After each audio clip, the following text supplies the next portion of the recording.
नमस्कार, आप देख रहे हैं प्राइम न्यूज और मैं हूं आपके साथ श्रुति अंगद। बुलेटिन की करेंगे शुरुआत। नई दिल्ली में मिनिस्ट्री ऑफ एक्सटर्नल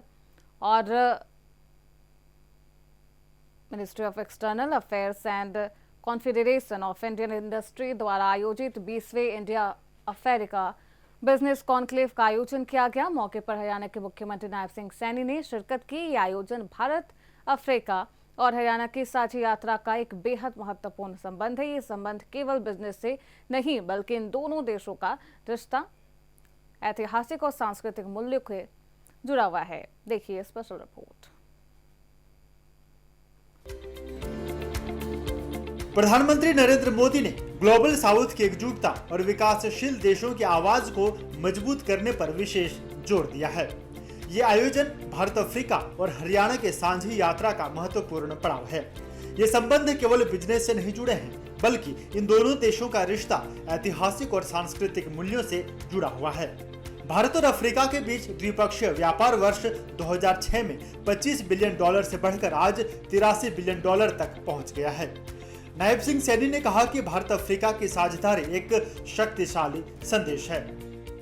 अफ्रीका के अपने सभी भागीदारों से आग्रह करता हूं कि हम मिलकर काम करें।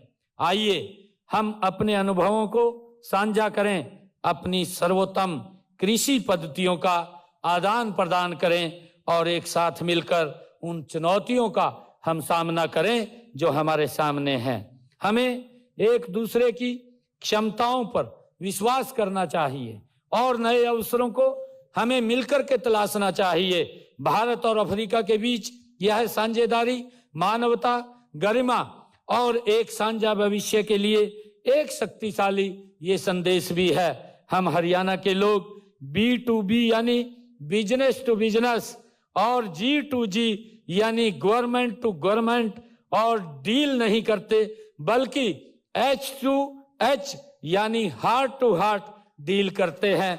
आइए हम सभी मिलकर इस 20वें कॉन्क्लेव को मील का पत्थर बनाएं जो आगामी दशकों के लिए हमारी साझेदारी की दिशा तय करे। कार्यक्रम को संबोधित करते हुए नायब सिंह सैनी ने जानकारी देते हुए बताया कि प्रदेश में हरियाणा राज्य स्टार्टअप नीति 2022 को भी लागू किया गया है।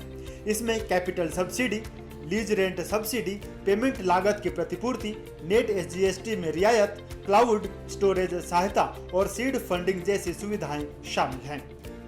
हमने प्रदेश में हरियाणा राज्य स्टार्टअप नीति 2022 को भी लागू किया है। इसमें capital subsidy, lease rent subsidy, payment लागत की प्रतिपूर्ति, नेट SGST में रियायत, क्लाउड स्टोरेज सहायता और सीड फंडिंग जैसी अनेक सुविधाएं इसमें शामिल हैं। इनमें हमारे युवा बिना किसी वित्तीय चिंता के अपने आइडियाज पर काम कर सकेंगे और इसी का परिणाम है कि प्रदेश में युवाओं द्वारा 9,500 स्टार्टअप भी शुरू किए गए हैं। मुझे ये भी खुशी है बताते हुए आप सबके बीच में ये गर्व भी हो रहा है कि आज हरियाणा भारत में स्टार्टअप की संख्या में 7वें बड़े राज्य के रूप में उभर कर आगे बढ़ रहा है।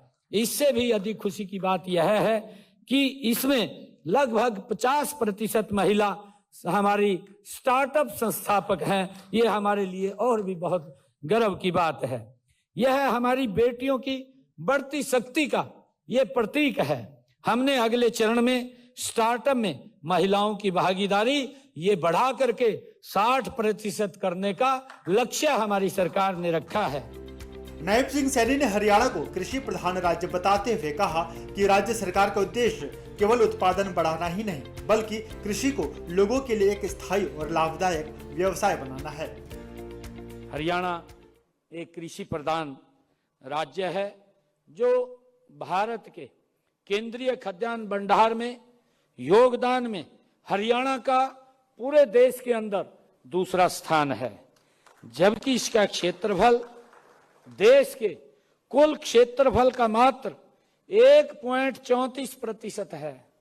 मुझे खुशी है कि हमारा विजन सिर्फ उत्पादन बढ़ाने का नहीं बल्कि कृषि को एक टिकाऊ लाभदायक व्यवसाय बनाने का है।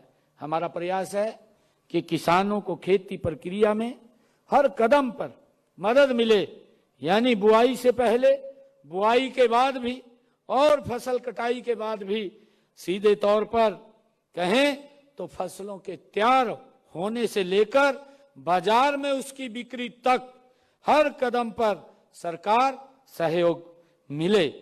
ये आज मुझे खुशी भी है कि हमने किसानों को अपनी फसल बेचने के साथ साथ खाद, बीज, ऋण और कृषि उपकरणों के लिए मिलने वाली आर्थिक सहायता भी घर बैठे देने का ये निर्णय हमारी सरकार ने किया है। हमने मेरी फसल मेरा ब्यौरा पोर्टल शुरू किया है। इस पर किसान कृषि संबंध विभागों की विभिन्न योजनाओं के लाभ व सेवाओं प्राप्त करने के लिए अपना पंजीकरण हमारा किसान करवाता है।